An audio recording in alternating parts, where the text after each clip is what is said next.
Yeah. This is one of the things that we sparked to, because we said, you know what? In a world like this where we have a bunch of Nicoles running around, everyone can be just a little bit sweet. And that was the idea. Anyone can be sweet, even you, Nicole. And I'm going to show you now 2 commercials that took this idea and brought it to life.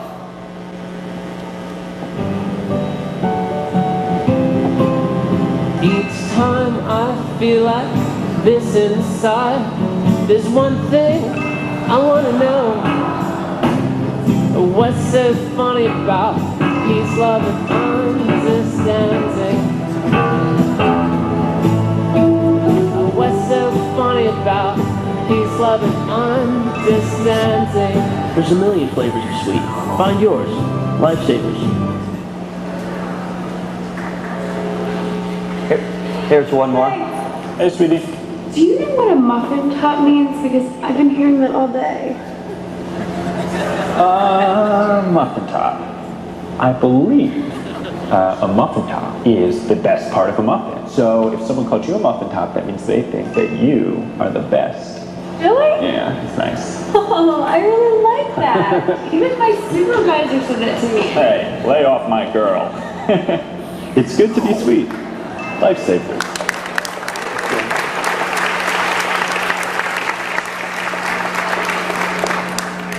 That last one won some hardware at Cannes this year.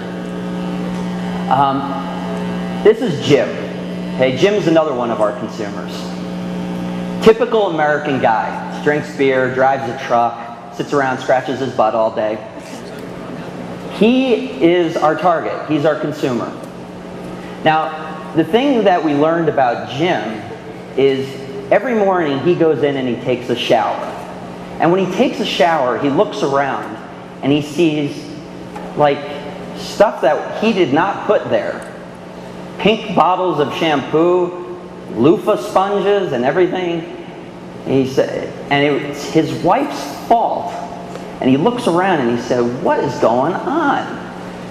Well, the message we had for Jim was, don't be a girl in your own shower. Okay? It's a very simple idea. A very simple idea for Jim. And this is the commercial that we created for Jim.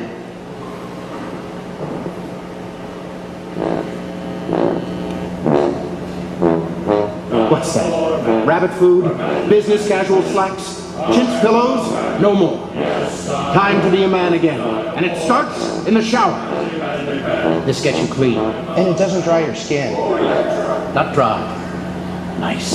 And it looks like an oil can. New Dial for Men body wash. Be a man. Take back the shower.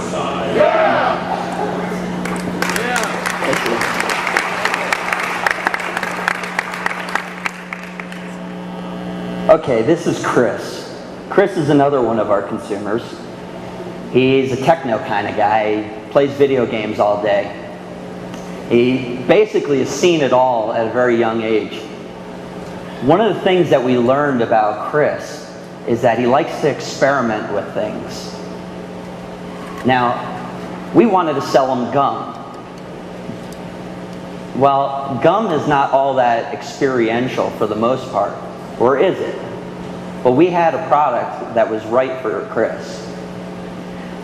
The simple idea that we came up with was experiment and stimulate your senses. It was a very simple idea, and this was the ad that was created to talk to Chris. Chew 5 gum.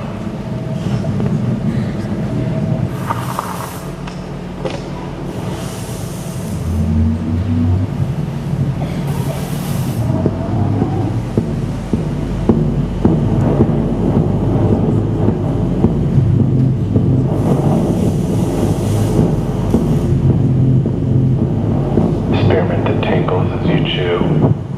5 gum. Stimulate your senses.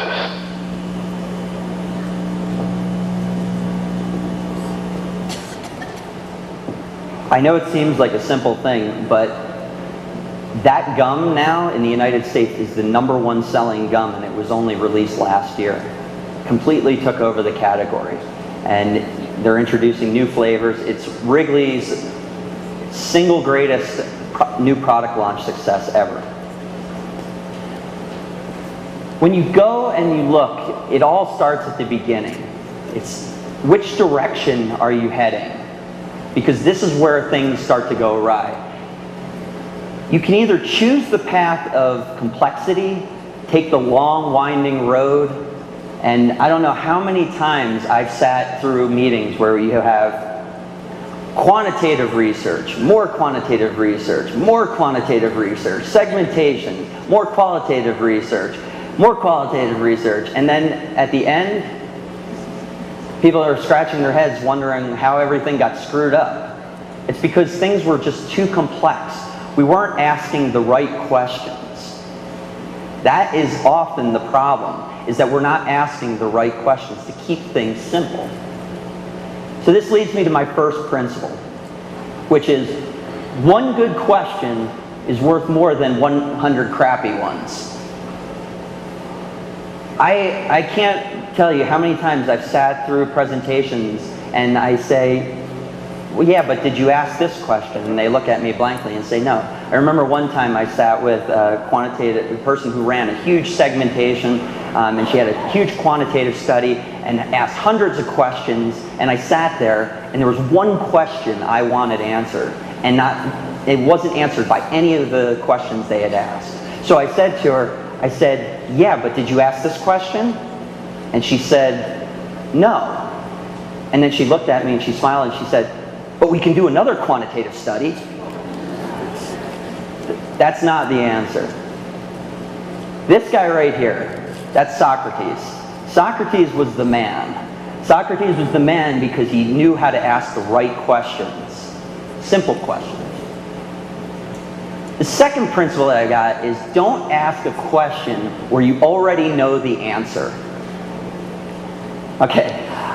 I'm sitting in a focus group one time with clients sitting next to me.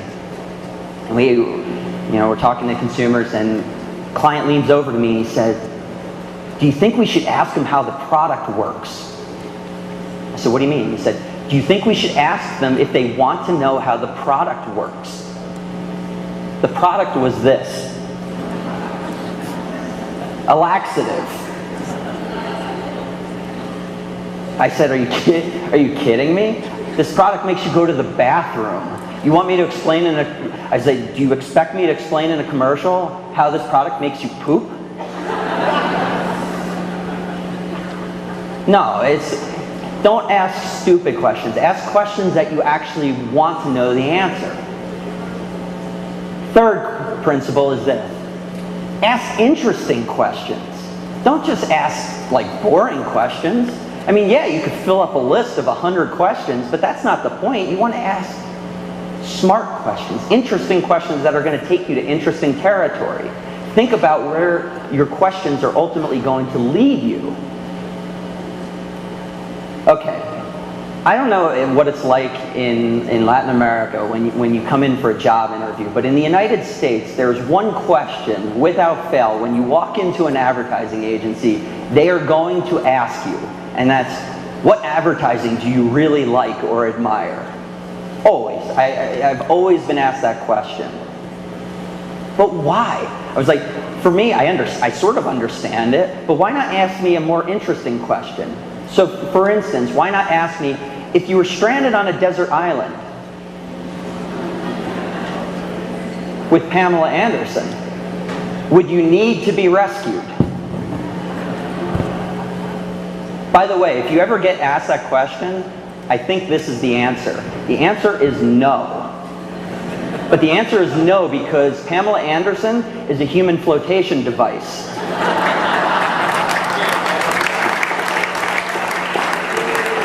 You can get on her rider as a rep and she'll float. It'll be okay. All right, this is my last example, and one that I'm particularly proud of. It's a campaign that I worked on the strategy about 7-8 months ago. It's for Canadian Club whiskey. Canadian Club whiskey is